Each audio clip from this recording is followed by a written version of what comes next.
Welcome sa Philippine Island Weather Update. Lagi ninyong kasama sa Balitang Panahon ngayon. Magandang umaga po sa ating lahat. Narito ang latest weather update ngayong araw ng Thursday, November 28, 2024. Sa kasalukuyan po ay wala tayong binabantayan na low pressure area o bagyo sa loob at labas ng ating Philippine Area of Responsibility at sa kasalukuyan po dalawang weather systems ang nagdudulot ng mga pag-ulan sa ilang bahagi po ng ating bansa. Dito po sa ating latest satellite animation, may namamataan po tayong linya ng mga kaulapan dito po sa may bahagi ng Northern Luzon at nakakaapekto sa may area po ng Northern Luzon area. Yan po yung shear line o yung pagsasalubong ng malamig at mainit na hangin. So nakikita po natin na possible na magiging maulap po yung papawirin na may kasamang mga kalat-kalat mga pagulan sa may bahagi po ng Northern Luzon. And later this day ay maaaring magdulot din ito ng mga pag-ulan, especially po sa eastern sections ng Central at Southern Luzon area. So bababa po yung axis nitong shear line sa mga susunod na oras.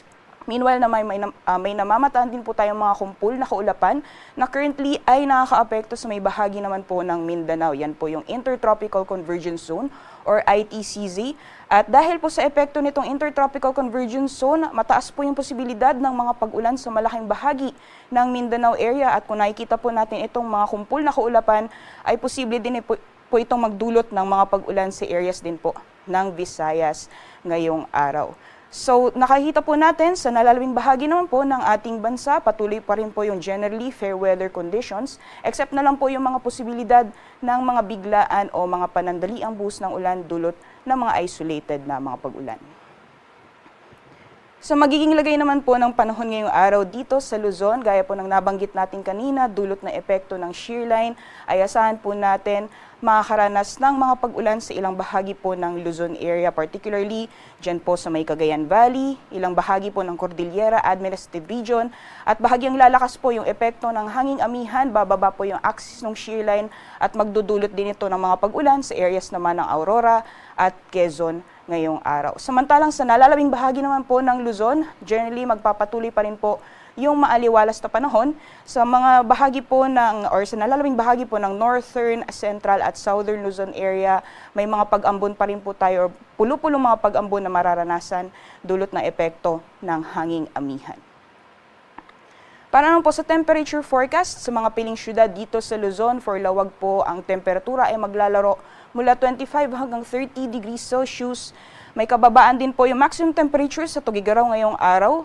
Aabot po ng 28 degrees Celsius, 16 to 23 degrees Celsius naman para sa Baguio City. Ngayong araw sa Metro Manila, temperatura ay maglalaro mula 23 hanggang 31 degrees Celsius, 21 to 30 degrees Celsius naman para sa Tagaytay. At para naman sa Legazpi, ang temperatura ay maglalaro mula 25 hanggang 31 degrees Celsius. So magiging lagay naman po ng panahon sa nalalawing bahagi po ng ating bansa, Visayas, Palawan, pati na rin sa Mindanao. Gaya po ng nabanggit natin kanina, dulot ng epekto ng Intertropical Convergence Zone, malaking bahagi po ng Mindanao as well as portions ng Visayas ay makakaranas po ng mga kalat-kalat na mga pag-ulan, pagkidlat at pagkulog. Especially po sa areas ng Basilan, Sulo at Tawi-Tawi, gayon din sa areas po ng Northern Mindanao, Caraga at Davao Region, at sa area naman po ng Visayas, sa Eastern Visayas, as well as sa Bohol, pati na rin sa Siquijor, makakaranas po tayo ng makulimlim na panahon na may kasamang mga pag-ulan ngayong araw. At sa nalalabing bahagi po ng Palawan, sa Visayas at Mindanao, patuloy pa rin po yung generally fair weather conditions, ngunit mataas lamang po yung mga posibilidad ng mga thunderstorms pagdating po sa tanghali or sa hapon o sa gabi.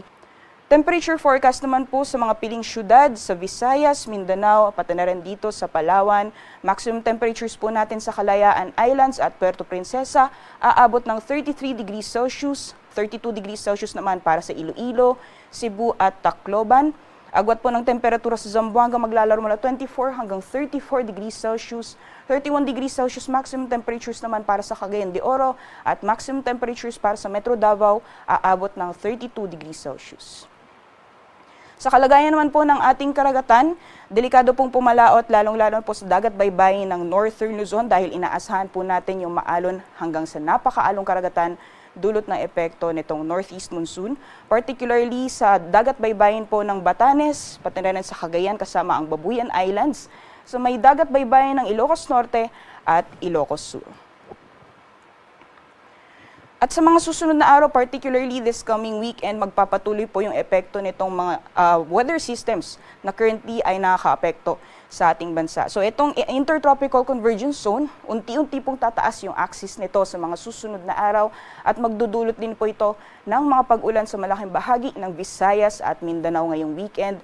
At itong shear line naman po, unti-unti din po siyang bababa at magdudulot din po ng maulap na papuri na may kasamang mga pag-ulan hanggang sa area po ng Bicol Region. So this coming weekend, magiging maulan po yung panahon, lalong-lalo na sa may bahagi ng Visayas, pati na rin sa Bicol Region, as well as portions ng Mimaropa area, pati na rin sa may area ng northern portion ng Mindanao. Sunrise po natin.